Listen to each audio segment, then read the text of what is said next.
সেদিনকে ফ্লিপকার্টে ড্রেস দেখতে দেখতে দেখো এইটা দেখতে পেলাম, সেই জন্য অর্ডার করে দিয়েছিলাম, কারণ এটা খুবই কাজের জিনিস। তো চলো কি নিলাম তোমাদেরকে দেখাই। এটা তো আমার খুব কাজে আসবে, তোমরাও দেখো, তোমাদেরও যদি এটা খুব কাজে আসে তাহলে তো ভালোই হয়। এখন যেহেতু মাঝে মধ্যেই বৃষ্টি হচ্ছে, তো বাড়িতে সন্ধ্যের পরে কিংবা সন্ধ্যের আগেই যত ছোটোখাটো পোকা বা নানান জিনিস, গেটের যে নিচেতে অল্প একটু ফাঁক থাকে না, সেটা দিয়েই বাড়ির মধ্যে ঢুকে পড়ে। তো সেই জন্য এইগুলো খুবই কাজের, আমি দেখতে পেয়েই অর্ডার করে দিয়েছি, কারণ এরকমগুলো আমার খুব কাজে লাগবে। প্রত্যেকটা দরজারই নিচে অল্প অল্প একটু করে ফাঁক থেকেই যায়।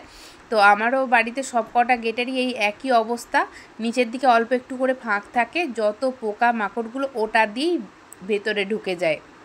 তো সেই জন্য দেখো আমি এইগুলো অর্ডার করে দিয়েছিলাম, আমার চলে এসেছে।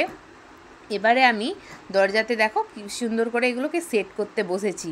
তো এই দেখো এটা কত ইজিলি সেট করা যায়।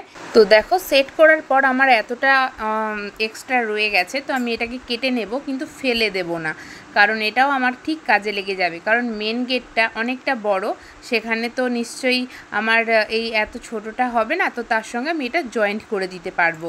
তো সেই জন্য আমি এটাকে রেখে দিচ্ছি। তো প্রত্যেকটা গেটে এরকম করেই আমি এখন সেট করে নেব।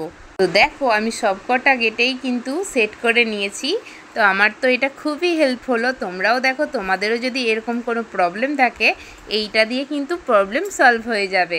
কারণ আমারও এই প্রবলেমটা অনেক দিন থেকেই হচ্ছিলো, অনেক পোকামাকড় ভেতরে ঢুকে যেত, দরজা দিয়ে রাখলেও সমস্যা হতো, কিন্তু এখন আর সেই সমস্যাটা হবে না। তো এই দেখো মেন গেটের নিচেটা অনেকটাই বড়, তো সেই জন্য ওখানটা একটা দিয়েও হচ্ছিল না বলে আমি যে ছোট্ট ছোট্ট টুকরো করে কেটে রেখেছিলাম সেগুলো ওর সাথে জয়েন্ট করে দিয়েছি। তো চলো আজকে এই ভিডিওটা এখানেই শেষ করছি, আবার আসছি নতুন কোনো ভিডিও নিয়ে। তো সবাইকে টাটা।